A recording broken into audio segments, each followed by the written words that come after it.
കണ്ണൂർ ഇരിട്ടിയിൽ കാട്ടാനകൾ ഇറങ്ങി. പായത്തെ ജനവാസ മേഖലയിലാണ് കാട്ടാനകൾ ഇറങ്ങിയത്. വനംവകുപ്പിന്റെയും പോലീസിന്റെയും നേതൃത്വത്തിൽ ആനകളെ തുരത്താനുള്ള ശ്രമം തുടരുകയാണ്. അതിനിടെ ആനയെ കണ്ട് രക്ഷപ്പെടാൻ ശ്രമിച്ച യുവാവിന് വീണ് പരിക്കേറ്റു. പായം UP സ്കൂളിനു പിന്നിൽ നിലയുറപ്പിച്ച കാട്ടാനകളെ പടക്കം പൊട്ടിച്ച് കാടുകയറ്റാനായിരുന്നു ശ്രമം. ഒരാനയെ പുഴക്കരയിലെത്തിച്ചു. മറ്റൊരാന ജനവാസ കേന്ദ്രത്തിൽ തന്നെ നിലയുറപ്പിച്ചിരിക്കുകയാണ്. കാട്ടാനകൾ ഇറങ്ങിയതോടെ പായം UP സ്കൂളിനും വട്ട്യാറ LP സ്കൂളിനും അവധി നൽകി. അതേസമയം പ്രദേശത്ത് ആദ്യമായാണ് കാട്ടാന ഇറങ്ങുന്നതെന്ന് നാട്ടുകാർ പറഞ്ഞു.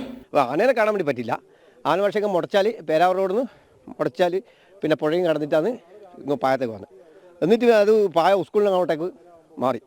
അതാണ് പിന്നെ കരിയാൽ പ്രദേശത്തേക്ക് ഇങ്ങനെ ഇപ്പോൾ നടന്നുകൊണ്ടിരിക്കുന്നത്. ആന ആദ്യമായിട്ടാണ് ഈ പ്രദേശത്ത് ഊവപ്പള്ളി വന്നത് കഴിഞ്ഞതിൻ്റെ മുമ്പത്തെ വർഷം. കഴിഞ്ഞ വർഷം വന്നില്ല. പിന്നെ വന്നു വെച്ചാൽ കാക്കങ്ങാട് കടുവ രണ്ട് സപ്പറ വന്നത്. അല്ലാണ്ട് ഈ ആന ഈ പ്രദേശത്ത് വന്നിട്ടേ ഇല്ല. ഇതിനിടെ പായം ജബ്ബാർ കടവ് പാലത്തിനടുത്ത് ബൈക്കിൽ സഞ്ചരിക്കുന്നതിനിടെ ആനയുടെ മുന്നിൽപ്പെട്ട യുവാവിനെ രക്ഷപ്പെടാൻ ശ്രമിക്കുന്നതിനിടെ വീണ് പരിക്കേറ്റു. പ്രദേശവാസിയായ സനീഷിനാണ് പരിക്കേറ്റത്. അതേസമയം ആറളം ഫാമിൽ നിന്ന് വന്യമൃഗങ്ങൾ ഇറങ്ങാതിരിക്കാൻ നിരീക്ഷണം ശക്തമാക്കണമെന്ന് സ്ഥലത്തെത്തിയ പേരാവൂർ MLA സണ്ണി ജോസഫ് ആവശ്യപ്പെട്ടു. അപ്പോൾ എനിക്ക് തോന്നുന്ന ഇത് വന അതിർത്തിയിൽ കുറച്ചും കൂടി കാവലേർപ്പെടുത്തണം. ആന മതിൽ പണി നടക്കുന്നുണ്ടെങ്കിൽ പോലും ആ പണിക്ക് വേണ്ടത്ര വേഗത പോരാ.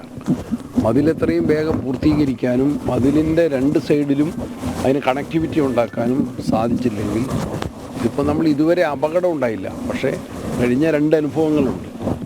ഉളിക്കലിൽ ടൗണിൽ ആന ഇറങ്ങിയപ്പോഴാണ് ടൗണിനടുത്തൊരാൾ മരണപ്പെട്ടത്. പെരിങ്കരിയിലെ പള്ളിയിൽ പോകുന്ന ജസ്റ്റിനാണ് വെളുപ്പിന് 7 മണിക്ക് ആനയുടെ മുമ്പിൽ ഭാര്യ സഹിതം ബൈക്കിൽ മുട്ടുപോയത് ജസ്റ്റിൻ്റെ മരണത്തിനിടയായി. ഏതായാലും ഇത് വളരെ ഗൗരവത്തിൽ കാണണം, മുൻകൂട്ടി കാണണം. ജനം, കണ്ണൂർ.